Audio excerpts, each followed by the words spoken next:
Nah pemirsa, di tengah pandemi COVID-19 kita sebagai masyarakat masih diminta pemerintah untuk selalu mematuhi aturan protokol kesehatan, di mana kita harus membatasi kegiatan kita di luar rumah. Lalu apa saja yang bisa kita lakukan saat mengikuti anjuran pemerintah ini? Di antaranya adalah bercocok tanam. Kita tahu bahwa bercocok tanam akhir-akhir ini cukup tren, khususnya untuk tanaman keladi dan juga bunga. Namun siapa sangka bonsai juga tidak kalah tren di masyarakat di tengah pandemi COVID-19. Mendengar kata bonsai, seperti biasa, saya punya satu pantun untuk Anda. Pergi ke pasar membeli mie dibeli di kedai si Budi. Jangan bingung untuk mengisi waktu luang di tengah pandemi. Mari kita belajar bercocok tanam bonsai atau tanaman mini.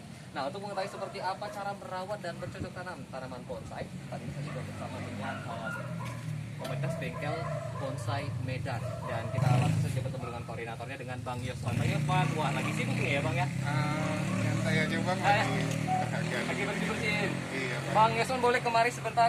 Bang Yoswan, kita bicara dulu soal bengkel bonsai Medan ini. Ini sebenarnya apa? Kenapa harus memilih bonsai?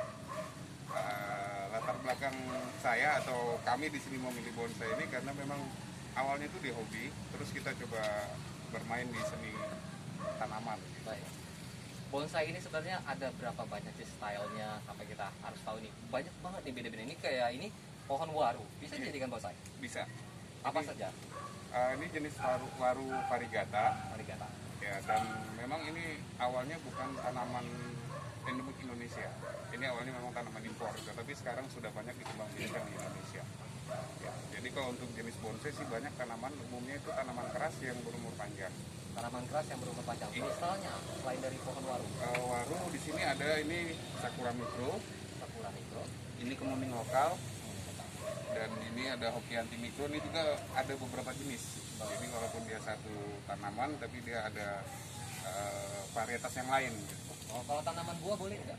Tanaman buah boleh, tapi umumnya itu cherry. Oh, umumnya adalah cherry. Iya, Baik. cherry. Kemudian Bang, saya lihat ini bentuknya juga beda-beda. Ada yang bentuknya ke bawah, kemudian ada akarnya yang di atas. Ini seperti apa sebenarnya? Jelaskan. Jadi style bonsai itu kan sendiri banyak Bang, gitu kan. Dia ada formal, ada informal, terus ada cascade atau air terjun, terus ada bunjin, dan sekarang itu yang lagi in itu kontemporer. Gitu. Jadi intinya di bonsai ini kan gimana kita membuat sebuah pohon itu menjadi indah, enak dilihat, gitu aja. Baik, Bang, saya boleh diajarkan seperti apa sih cara membuat tanaman bisa menjadi bonsai? Bisa dijelaskan Bang?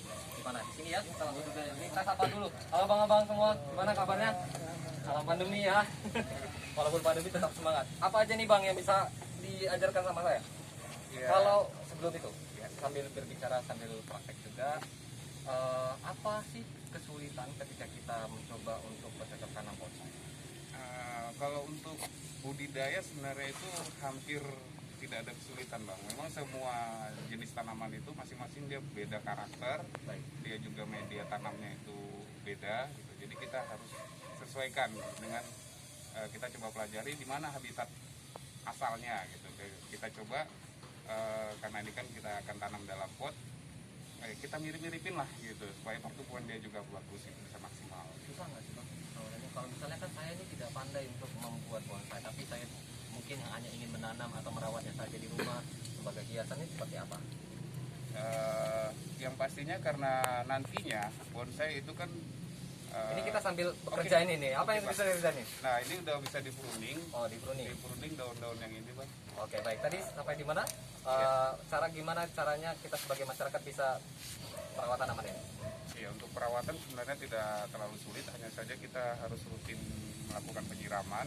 Baik. Terus media tanam atau tanah itu juga harus diganti gitu.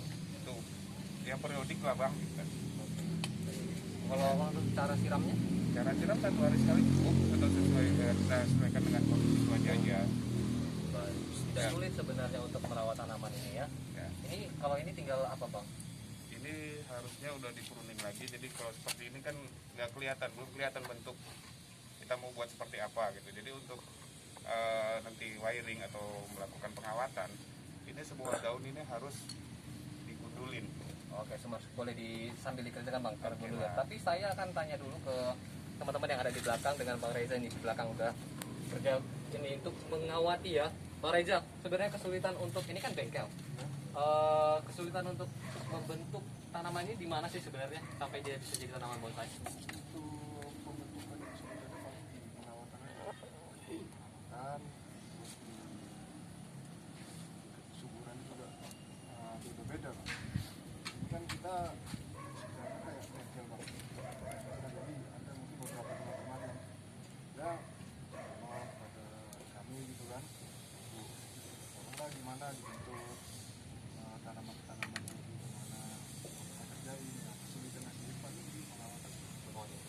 Biasanya kalau customer yang datang atau orang-orang yang datang untuk minta diperbaiki nih tanamannya, ini di bagian mana yang umumnya mereka minta diperbaiki, kemudian ada tarifnya nggak sih? Kalau tarif dari tarif ini sebenarnya nggak ada. Nggak ada ya? Nggak ada tarif ya, tergantung teman-teman sendiri. Kalau di masalah kendalanya di tanaman teman-teman itu rata-rata di mungkin di kesuburan. Tingkat kesuburannya saja. Itu aja sih. Sama. Oke. Kemudian tipsnya apa nih yang bisa disampaikan ke teman-teman yang mungkin punya masalah dengan tingkat kesuburan tanaman bonsai? Mungkin ini aja Bang, dilakukan secara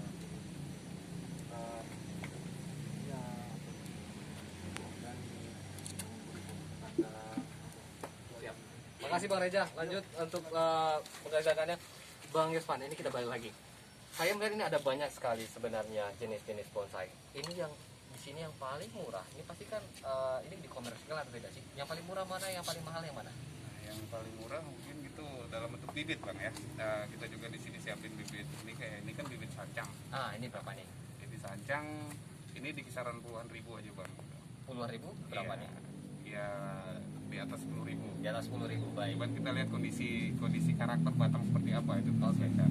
Kemudian Nah kalau ini sancang yang mungkin sudah kondisinya sekitar, kalau menurut saya sih ini masih 70% Bang. 70%. Ini Iya, harganya berapa? 70%. Kalau ini ya di kisaran 3 jutaan Bang. 3 juta rupiah. Baik. Pak, kalau sebenarnya sejauh ini sudah dikomersialkan, orang-orang pada beli udah berapa banyak sih dan keuntungan ada berapa banyak? Selama ini sih kita itu banyak karena kita juga kan online, jadi bahan-bahan yang bonsai yang di sini ini sudah sampai di paling jauh Samarinda ya, Samarinda, Balikpapan, Bekasi, Jakarta, Lampung, Padang. Jadi sudah alhamdulillah sudah nyebar juga Bang. Keuntungan gimana Bang? Apalagi di tengah pandemi. Ya alhamdulillah Bang. Jadi Berapa? memang ya kalau sebenarnya sih gimana ya, kalau kita bermain di bonsai ini sebenarnya kan ini seni Bang. Jadi yang namanya seni juga itu kan nggak bisa dinilai ya gitu. Yang pasti ya bisalah buat uang-uang kopi Bang. Kopi ini berapa ini? Di kisaran berapa? Itu di kisaran ratusan ribu sampai jutaan. Ratusan ribu sampai jutaan, setidaknya bisa membantu di tengah pandemi sambil merawat dan mengisi waktu sesuai dengan anjuran pemerintah untuk tetap di rumah selama pandemi COVID-19.